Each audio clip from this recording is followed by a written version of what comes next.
नेपालमा पछिल्लो समयमा वैकल्पिक शक्तिको चर्चा चुलिन थालेको छ। प्रतिनिधि सभाको निर्वाचन नजिकिएसँगै चुनावको लागि उपयुक्त वातावरण पनि बन्दै गएको छ।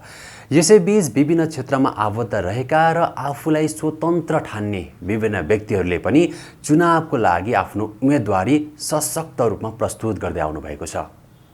नेपालमा पुराना भनेका राजनीतिक दलहरूले देशको समस्याको समाधान गर्न नसकेको र अब देशको निकास दिने पालो आफूहरूको भएको दाबीसहित उहाँहरूले निर्वाचनमा जाने घोषणा पनि गरिसक्नु भएको छ।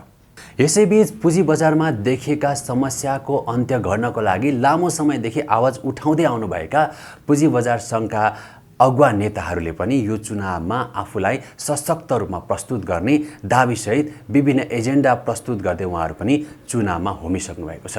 जुन कुरा चाहिँ लगानीकर्ताहरूको लागि एकदमै रोचक बनेको छ र सबैको लागि रोचकको विषय पनि हो र उहाँहरूले यदि जितेको खण्डमा चाहिँ नीति निर्माण गर्ने तहमै उहाँहरू पुग्नु भयो भने नेपालको पुँजी बजारमा देखिएका समस्याको अन्त्य गर्नको लागि पक्कै पनि उहाँहरूले पहल गर्नुहुन्छ भन्ने लगानीकर्ताहरूले विश्वास लिएका छन्। आज हामी यस्तै स्वतन्त्र भनेका अनि पुँजी बजारमा पनि आबद्ध रहनुभएका विभिन्न व्यक्तिहरूले चाहिँ आफ्नो चुनावी एजेन्डाको बारेमा र उहाँहरूको उम्मेदवारी चाहिँ केका लागि त भन्ने विषयमा उहाँहरूले हामीलाई दिएको जानकारीका आधारमा उहाँहरूको बारेमा हामी केही चर्चा गर्न गइरहेका छौँ।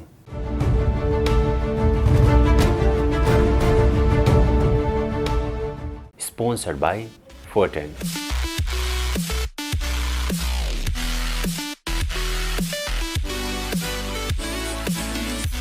Banking partner.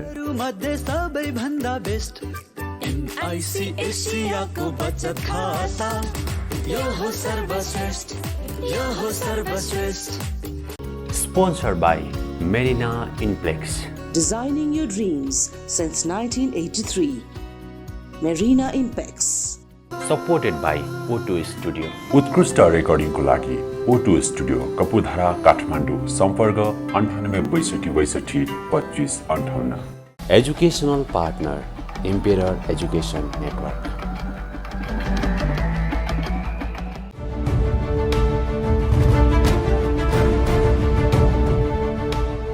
त्यस्तै गरी पुँजी बजारमा देखिएका समस्याको अन्त्य गर्नको लागि सशक्त रूपमा आवाज उठाउँदै आएका एक पात्र हुन् हरि ढकाल।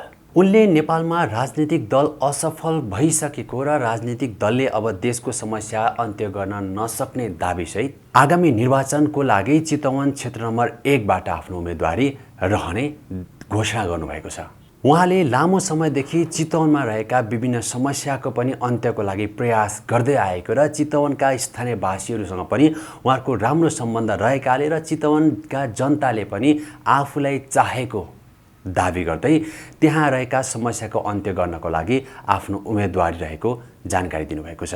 पर्यावरण जोगाउने, कृषिको लागि कृषि आधुनिकीकरणको लागि कृषि प्रबन्धन केन्द्र खोल्ने र जनताका समस्या सिधा सुनेर जनताको समस्याको तत्काल समाधान गर्नको लागि सम्पर्क कार्यालय खोल्ने र जनताको समस्या सिधै सुनेर जनताका समस्यालाई समाधान गर्ने, सामाजिक उत्तरदायित्व कोष स्थानीय स्तरमा नै कायम गर्न घनीभूत छलफल गर्ने, शिक्षामा सबैको पहुँच पुर्याउन पूर्वी चितवनमा एउटा विश्वविद्यालय स्थापनाको लागि पहल गर्ने, पर्यटन प्रबन्धन, लोक उन्मुख समुदायलाई राज्यको हरेक क्षेत्रमा सहभागिताको लागि विभिन्न काम गर्ने लगायत थुप्रै जनपक्षीय काम गर्नको लागि आफ्नो उम्मेदवारी घोषणा गरेका छन्। चितवनका स्थानीय जनताहरूको रोजाइ पनि हरि ढकाल नै भएकाले र आफ्ना एजेन्डाहरू पनि स्थानीय जनताको पक्षमा भएकाले आफ्नो जित सुनिश्चित रहेको उहाँको दाबी छ।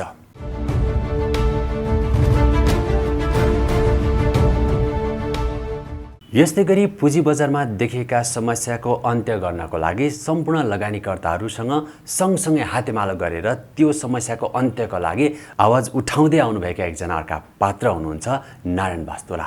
उहाँले भक्तपुर क्षेत्र नम्बर 1 बाट आफ्नो उम्मेदवारी दिने घोषणा समेत गरिसक्नु भएको छ। नेपालका राजनीतिक दलहरूले बोल्ने, घोषणा गर्ने तर जनताको पक्षमा कुनै पनि काम नगर्ने र आश्वासन मात्रै बाँड्ने काम गरेकाले आफ्नो उम्मेदवारी चाहिँ बोली होइन काम गर्नको लागि रहेको उहाँले दाबी गर्नुभएको छ। कृषियोग्य जमिनलाई प्लटिङ गर्दै कृषिको लागि दुरुत्साहित गर्ने काम भइरहेकाले त्यस्तो काम अन्त्य गर्ने जनताका आधारभूत कुराको व्यवस्थामा लाग्ने अनियमितताको अन्त्य, सुशासन, विकासको पूर्वाधारको व्यवस्था, पुँजी बजारमा नियामक निकाय तथा सरकारको हस्तक्षेपकारी प्रवृत्तिको अन्त्य गर्दै स्वचालित पुँजी बजार बनाउने जस्ता थुप्रै योजनाहरू लिएर चुनावी मैदानमा होमिनु भएको छ। भक्तपुरका स्थानीय जनताहरूको चाहना पनि आफू नै रहेकाले आफूले पनि जनताको पक्षमा काम गर्ने प्रष्ट जनताले बुझिसकेकाले आफ्नो जित सुनिश्चित रहेको दाबी गर्नुहुन्छ।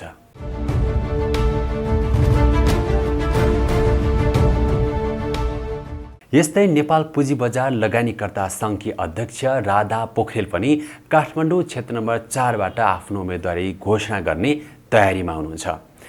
नेपालका राजनीतिक दल र तिनका नेताले विगत लामो समय उक्त क्षेत्रबाट निर्वाचित भएर गए पनि त्यहाँको समस्या जहीँको त्यहीँ रहेको भन्दै उक्त समस्याको अन्त्य गर्नको लागि आफ्नो उम्मेदवारी सशक्त रूपमा प्रस्तुत गरेको दाबी गर्नुभएको छ।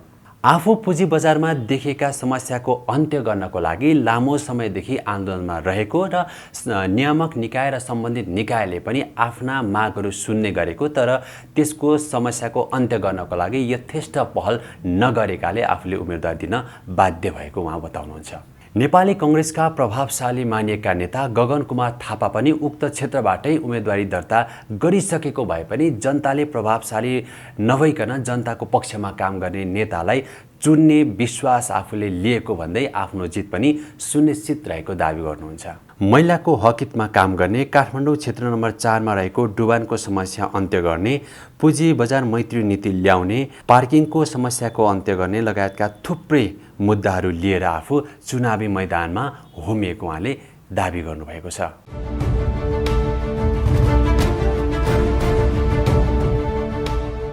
यस्तै गरी विनोद बजगाई पनि सामाजिक क्षेत्रमा लामो समयदेखि काम गर्दै आउनुभएको र नेपालको पुँजी बजारमा पनि उहाँ आबद्ध हुनुहुन्छ।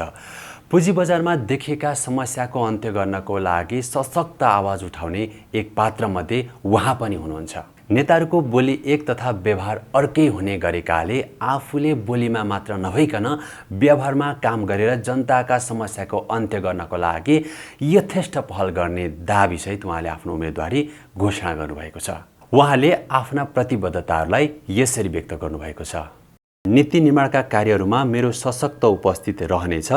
विकास निर्माणका कार्यहरूमा मेरो पहिलो प्राथमिकता रहनेछ। त्यसमा हुने ढिलासुस्ती, गुणस्तर, भ्रष्टाचार लगायतका विषयमा सशक्त रूपमा आवाज उठाउनेछु। प्रादेशिक संरचना भनेको राष्ट्र निर्माणको खम्बा हो, तर हामीकोमा राजनीतिक दलले कार्यकर्ता व्यवस्थापन गर्ने ठाउँको रूपमा प्रयोग गरेको पाइन्छ। यसमा अब स्वतन्त्र उम्मेदवारहरू विजयी भएर राजनीतिक दलको स्वार्थलाई असफल पार्न मेरो जोडजाड माग रहन्छ। प्रदेशमा भइरहेका र हुने गरेका भ्रष्टाचारलाई निर्मूल पार्नु पर्दछ र भ्रष्टाचार विरुद्धका अभियानमा मेरो सशक्त उपस्थिति रहनेछ। प्रदेशलाई दिनुपर्ने कतिपय अधिकारहरू सङ्घमा नै रहेकाले प्रदेशलाई अधिकार दिने कुरामा मेरो सदैव माग रहनेछ। शिक्षा र स्वास्थ्यमा आमूल परिवर्तनको खाँचो रहेकाले शिक्षा र स्वास्थ्य क्षेत्र व्यापारिक क्षेत्र होइनन्, यिनलाई राज्यको आम जनताको पहुँचमा पुग्ने गरी निशुल्क पाउने व्यवस्था गरिनु पर्दछ।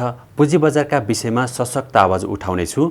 कृषि, पर्यटन, उद्योग, कल कारखाना, रोजगारका विषयमा मेरो आवाज सदा बुलन्द रहनेछ।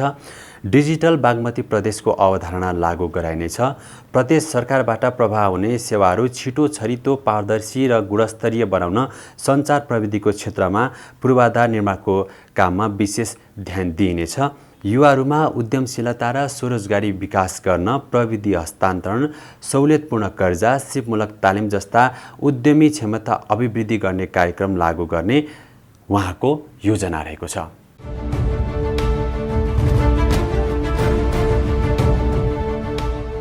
विगत 15 वर्ष यता विकास निर्माणको कार्यमा सक्रिय तथा पुँजी बजारमा पनि आबद्ध रहँदै पुँजी बजारमा देखिएका समस्याको अन्त्य गर्नको लागि सशक्त आवाज उठाउँदै आएका अर्का पात्र हुन् इन्जिनियर रोहन कार्की।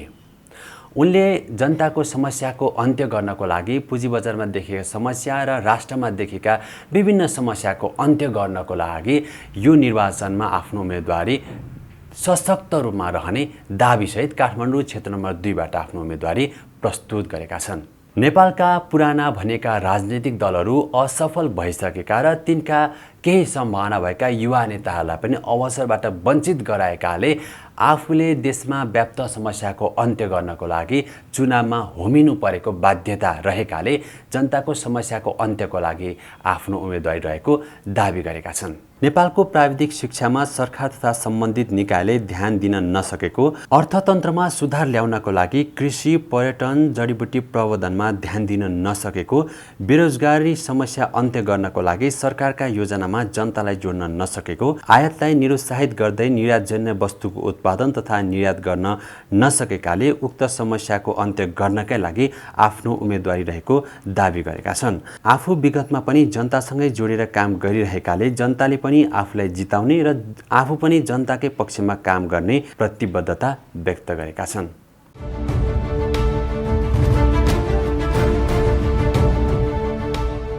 नेपालका राजनीतिक दल र तिनका नेताहरूप्रति जनताको बढ्दै गएको वितृष्णताका बीच स्वतन्त्र मानिएका व्यक्तिहरूले एकपछि अर्को उम्मेदवारी घोषणा गरिरहेका छन्। यो घोषणा मात्रै घोषणा गर्नको लागि नभइकन देखिएका समस्या अन्त्य गर्नको लागि एउटा सार्थक अभियान बनोस्, हाम्रो शुभकामना।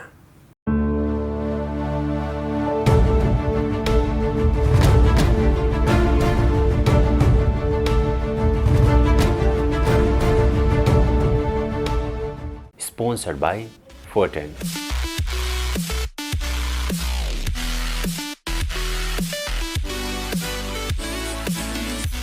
Banking partner. मध्ये सबैभन्दा बेस्ट एनआईसी एसियाको बचत खाता, यो हो सर्वश्रेष्ठ, यो हो सर्वश्रेष्ठ। Sponsored by Marina Inplex. Designing your dreams since 1983. Marina Impex. Supported by O2 Studio. उत्कृष्ट रेकर्डिङको लागि O2 स्टुडियो कपुधारा काठमाडौँ। सम्पर्क 98 62 25 58। Educational partner Embedding Education Network.